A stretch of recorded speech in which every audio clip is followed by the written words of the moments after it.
it's not, you can't be a kind of lone Christian. But there are times, so we are together as a church, but there are times Jesus said, sometimes go into your room, close the door, sit in silence, silence and solitude, and pray to your Father. There are times when I think we can find God in a different way in solitude and silence. Yeah, excellent. Well, you've had your experience in the outback, but you came back to reality. You came back to London. You said you became a journalist, and you started covering politics. Yes. Now, I bet that was interesting at the time. It was utterly fascinating. Yes. How did you get ways time. How did you get into covering politics from being in Australia? So I started off being a journalist. I started as a freelance journalist, and I used what I knew. And so what I did is I started writing about art to begin with, and I started writing about business because I'd worked in an advertising agency. I'd worked actually in communications in an advertising agency. And so I started working for different titles that covered things like marketing. And the title that I was actually editor-in-chief of was a title called PR Week, which was about public relations. And at the time, the Blairite government was in, and people were just beginning to realise that public relations was quite a serious business, and that there was a lot of it going on, a lot of spin going on in the central government. And so I was there at a very exciting time. I also remember Alistair Campbell once, who's Tony Blair's press spokesman, came up to me once at a party and looked down that kind of nose at me and said, "You make a pretty good living out of me, don't you?" So that's how I really ended up the political side of it, is because I was covering public relations or communications, and that there was so much focus on the government spin coming out of government. It took me into a different kind of arena. And I'm going to ask your opinion of politicians. Are they as honest as they say they are? They're very well media trained, I can tell you that. Try very hard to get an answer out of a politician. I spent a long time as a consultant, and also when I worked with World Vision media training people. And I now get very frustrated listening to them on television because they are trained within an inch of their life on how to avoid the question. Yes, I haven't said that myself yet. Okay. Now, as you say, you were traveling around the world. You saw the people in the need and everything. So you went to UNICEF as well, and you said you dedicate yourself to social action. Okay. Do you still dedicate yourself to social action today? Well, yes, I do. So obviously I went to go and work I spent many years working with World Vision. And I now work with a lot of Christian charities who are social action focused. And I've actually just also recently been appointed as a board director of the charity Christians Against Poverty.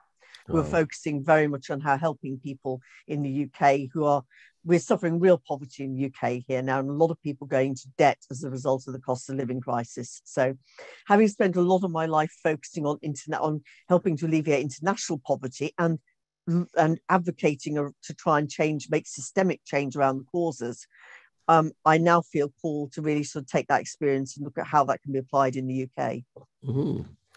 Now, you also said that you were traveling on the train, you read the Bible from cover to cover. I think it was twice, was it? Yeah. And you said that Jesus was either mad, bad, or the Son of God. What made you decide he was the Son of God? As I say, I kind of, in the Jesus I met in the Bible, seemed incredibly sane. That the statements he made were a wisdom beyond anything really that any other human being had spoken. So he seemed to be immensely sane. In fact, the sanity of his statements were kind of seared through the insanity of humanity, really. And he was obviously so profoundly good. So his whole life, his whole ministry, he was being good in the world. So there wasn't really any other option except to accept this thing must be true. And I found it very hard to accept that to begin with. But it seemed to me eventually an unavoidable truth. And of course, once you accept that truth, it is life-changing. And I think C.S. Lewis said, that truth can't be kind of moderately important. If Jesus was the Son of God, if he was God incarnate, it can only be the most important truth in the world. Now, was there a specific moment in time that you can pinpoint where you decided, well, okay, I want to accept Jesus as my savior. Did that happen for you, or was it over a period of time? It was over a period of time. I think Thomas Merton once said, you have many conversions. It was a Mm-hmm. mini conversions. But I think the moment where everything really became he leapt off the pages of the Bible for me, really, was when I was Yep. in church and when I was being blessed, and I just felt filled with light. And I now know that because I was being filled with the Holy Spirit. I didn't understand it at the time. And I think is at that point, it just felt that my faith had gone from being one of the head to one of the heart, Mm-hmm. that he had Excellent. become, rather than to have rationally accepted who he was, but then he really came into my heart. And what way then did your life actually change? Did your family notice a change, or your husband or your family notice a change? Yes, they did. Yes, yes. In fact, I often wondered. Wondered whether my husband would have actually. I bet my husband didn't think I'd end up being preaching and talking about being a Christian all over the world when he first married me. Yes, they saw a massive change in my life. I'm saying not least because I gave up my quite high paying job in order to go work for a charity, Mm-hmm. and they all Mm-hmm. had to tighten their belts. They were very, very well aware. They were immensely supportive of all I was doing. I remember my husband once saying to me, if you don't give, what are you going to do if you look back when you're a woman of 80 years old and you think God gave you this opportunity and you didn't take it? Mm-hmm. And I'd say they were immensely supportive of me, and they've been the journey with me all along. Um, I think I'd say I'd be honest about the fact they don't necessarily have the same depth of faith as I have, and they're at Mm-hmm. different stages of their journey, but they've always supported me. Now there is a question, of course, in that you've done many, many things. You minister a lot, quite a lot. You've written books. Mm. What would you say to say a housewife? He's coming. Jesus is coming. I can't wait to hear the trumpet call. He's coming. Jesus is coming. And when he comes, we'll crown him Lord of all. And when he comes, we'll crown him Lord of all. Life Stories.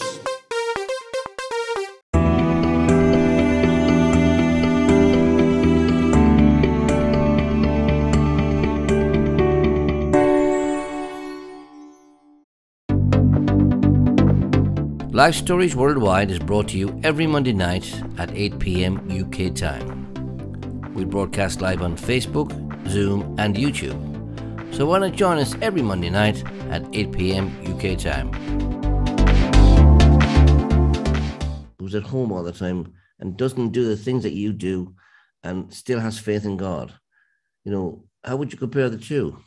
Well, I wouldn't compare, to be perfectly honest. I think that the most important thing that we can do is have a relationship with God wherever we are. Mm-hmm. And as I said, this book Soul Scribe was born out of the idea that you don't have to be an author, you don't have to be an evangelist, you don't have to do all these things. If you can have an experience of God and share that experience with one other person, you could change their destiny eternally. Mm-hmm. That's all you need to do. And you don't believe you have to convert people. That's God's work. All Mm-hmm. you've got to do is be able to share your experience. Excellent. Now, one of the questions I had in mind actually to ask you when you were coming on tonight was, how do you actually write a book? But I can see you've got on your website, write your Yes. story, discover more. Yes, that's right. Yes, I can share some details about if anyone wants to have a look at this. So this is my website, katenichols.co.uk. And I actually came out of people asking me exactly that kind of question. I decided to write Soul Scribe because I wrote Soul Scribe to help people share their story, as I say, even just one other person. But a few people said to me, well, how do you go about writing a book? So I extended that and then wrote this online course called Write Your Soul Story, which really takes you through the entire process from understanding who you're writing for and trying to kind of understand what theme God is wanting you to write about, what are the key things he wants you to write about your life, through to how to structure it and even get your book published. So that's what that course does. And it's an online course. And if people want to, I can actually provide one-on-one support by reviewing I provide a series of templates to be downloaded to help with the process, and I can review those templates and provide recommendations. And there's other ways I can support as well, but it's all on my website. So there's my book. It's all about my books on there. It's got about my TV show on TBN. You can actually access that free on demand through my website. It just goes straight through the TBN site. There's also, I write a blog called Faith, Life and Cancer, which you can subscribe to on there. And it's got about the courses as well. I was looking on there, actually. You said everything was going great, swimmingly. You'd met God, you had a great job, you were working and helping the poor, and you'd been saved. But then the cancer struck. Yeah. And I like what you said, life begins at 60. Yes, yes. Why did you choose that heading to say that it begins at 60? Because most people think, oh, it's over now. Because I turned 60 on the 7th of March. Okay. And it was a bit of a landmark moment for me because, 9 years before, I'd been told that I would never, ever make that age. And it's really, I think it really, having had cancer has changed my whole attitude towards birthdays. I think a lot of people, as they get older, they think, oh dear, it's another year older. I think, yes, it's another year. I've got through another year, God's brought me through another year. And, I'm saying, if we now, these days, if you say potentially you're going to kind of like, we can live to say the age of 90, then you can think about your life in thirds, and you think about the first third of your life up to about 30, and then the kind of next third from 30 to 60. Now, when I look back, I was only just meeting my husband when I was 30 years old, and I look at all the amazing things that God has done in my life since then, and the extraordinary things He's taken me on my journey. And I can only look forward with anticipation to what He's going to do in the next however many years. None of us know how many years we're going to live. Indeed. But I think looking back, I'm a great believer that looking back over your life really helps you to live your life as an adventure, to constantly think, well, what's going to happen next? What's God going to do next? And so, yes, for me, I think that it's the beginning. It's not the beginning of the end, it's the end of the beginning, because I'm sure that God's going to do new things. Okay. I mean, you said now, you told us in your story how there's no evidence of the cancer now. No. But at a particular time it landed. How did your husband, John, and the children feel? I mean, you said you struggled to how to tell them, because you remember back, you're younger, you said to yourself, how could a powerful God let people be sick? Yeah. And feel pain. So did that same question arise in your mind at that time, or how did you actually deal with, telling the family? Funny enough, I didn't have that question about myself. I was more worried about my children having that question.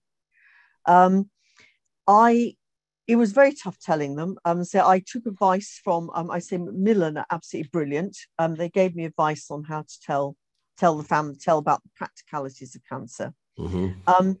And I think it was less what I said to them about my faith. It was more this extraordinary calm that just came over me that I think really helped the family through that period. And I think, as I say, my husband said he could tell that calm didn't come from me, because I was a bit of a worrier. And he said that calm couldn't have come from me. And I think that had profoundly helped my family through this. And I think it sowed a lot of seeds. I think it sowed a lot of seeds and sowed a lot of questions. It was very tough when it came back. I did feel a bit bewildered to begin with, but I soon began to see that God got more to teach me through this journey. And I think this is what my book is coming out in October is about. And you've gone and done it again. You've given up your job you've become a consultant again. Yeah.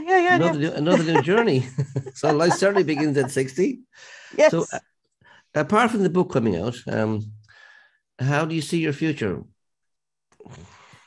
Oh, I'm not absolutely sure I know what's going to happen next, but actually I find that really exciting. I don't think I want to know exactly what is going to happen next. When I was ill this time, each time I've been ill, God's given me a passage, and the passage that God gave me this time was Jeremiah 29:11. For I have plans to prosper you, not to harm you, plans to give you hope and a future. He's coming.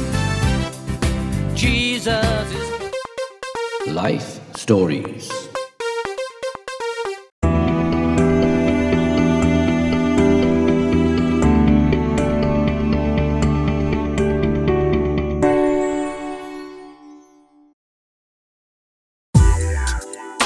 You can subscribe to our YouTube channel, Life Stories at Lunch, where you can see and hear many more life stories. Don't forget to click the bell so we can notify you when we are live on YouTube. And I'm just leaning into that. He has a plan. It doesn't matter if I don't know what it is, it will unfold. And I'm just going to go along for the ride and see what comes out of this. And I'm very excited about it. Excellent. Now you're an author, broadcast, TV star. Can I have your autograph, please? It's a bit of a scroll. You've worked in circles with the famous politicians. Okay. How do you find time then in all of this to be a mother and a wife? I find it's amazing how God seems to expand time. I think when you're doing what you're meant to be doing, somehow things do seem to expand. What I would say is my life is rooted in prayer. I begin every day by spending time with God's word, and I spend time with him in prayer. Mm-hmm. And I think without that, I think my life would probably spiral out of control. It's like the grounding, the anchor for my life. And I have certain kind of things in my life which are kind of almost, if you think of life like a river that flows, Yeah. there are certain rocks in the middle of the stream which are absolutely fixed. Number one is God. Number two is my family. And everything else has to flow around that. And I believe that's how God wants us to be. First of all, him, then our family responsibilities, then our ministry and work. Excellent. And you're doing a fantastic job, of course. Your books are available on your website, which is katenicholas.co.uk. Is that correct? That's right. Yeah. And they're also available. They're available in Christian bookshops all over the UK. They are available online on eden.co.uk, on Waterstones, on Amazon, worldwide. But I say you can get them. I've got links on my website. You can get them through there as well. So that's Soul Scribe and Sea Changed. Yeah. Excellent. Why did you call it Sea Changed? It came from a poem that my father wrote. He wrote an absolutely beautiful poem. I can read it to you if you want. Please. It's very beautiful, and it's in the front of my book here, front of Sea Changed. And it was about his own kind of struggles, really, and about his own journey. Sea Changed. You are the only truth one needs to know but never can, because it is the one that does crest the storm of being. Ego is but the figurehead, your carved and gilded totem of hope against fear. Forced to nose all the seas, dip into desperate troughs, mount each heady swell, crunch through splintering breakers, mountain high, you're sure you'll not survive. But you do somehow, creaking, soaking, surprised, just long enough to glimpse the next you wished you hadn't, to reach a calm you had forgotten could ever be or later ever was. The prow cracked intact, the figurehead contrite, and you're still there. But where must remain a sense of you that's true beyond our knowing. Beautiful. Absolutely. Yeah. Excuse me one moment.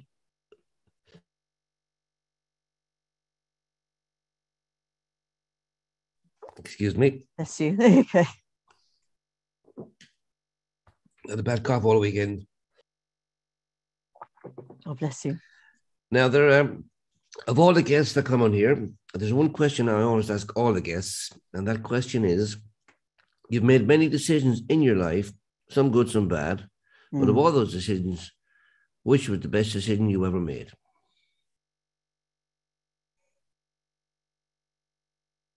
I think to let go and let God. I think I've been a bona fide control freak most of my life. And I think that when I was faced with cancer, I think I had two choices. I could try and battle this leaning on my own understanding, or I could let go and trust. And it was a conscious decision I made, and I let go and let God. Thank you so much, Kate. It's been fantastic speaking to you. And thank you, of course, for sharing with us and, of course, with your books and everybody else worldwide. And we wish you every success with those. And with that, I'm going to just bring my brother Alan back in. Thank you, George. Thank you, Kate. Thank you for sharing your story this evening. It's been wonderful to hear you. And I'm sure many people will read your books and lives will be changed, I'm sure, as people listen to your story and read the books as well. Thank you so much for being with us. Thank you, George. Thank you, Howard. Thank you all for being with us. If you want to contact us, there are several ways you can contact us. You can contact us on our phone line, +44 794 355 0287. You can contact us by email on LifeStoriesWorldwide@gmail.com. You can also, as I say, go to our website, LifeStoriesWorldwide.com. And there you'll find things that will help you. You can download our free Life Stories Worldwide app, which is on there. It's called Sharing is Caring. That's the subtitle of it. Sharing is Caring. It's available for Apple and Android devices. There's also a Gideon's App Bible that you can download, a digital Bible for your own personal spiritual development. You can also go to our YouTube channel at Life Stories at Lunch, and there you can watch all the previous stories that we've had on other Mondays. And tell your friends to subscribe as well. Don't forget to click the subscription button on there. So thank you all for being with us. And I can invite you to join us again next Monday at 8 o'clock UK time. We have a story from Scotland next Monday. Andy Brady, he grew up in a normal Scottish home, they're living in a normal family life, but at an early age, he had a taste for violence. He even had his first fist fight at 6 years of age. He had a threat on his life. People tried to murder him. He had multiple stabbings. And for the first 29 years of his life, it was in chaos. And then in December 2013, something happened. Something dramatic happened. He's going to share his story next Monday. So thank you all again for being with us. May God bless you. May you know the peace of God which passes all human understanding. May the joy of Jesus fill your hearts. Bye. He's coming. Jesus is coming. I can't wait to hear the trumpet call. He's coming. Jesus is coming. And when he comes, we'll crown him Lord of all. And when he comes, we'll crown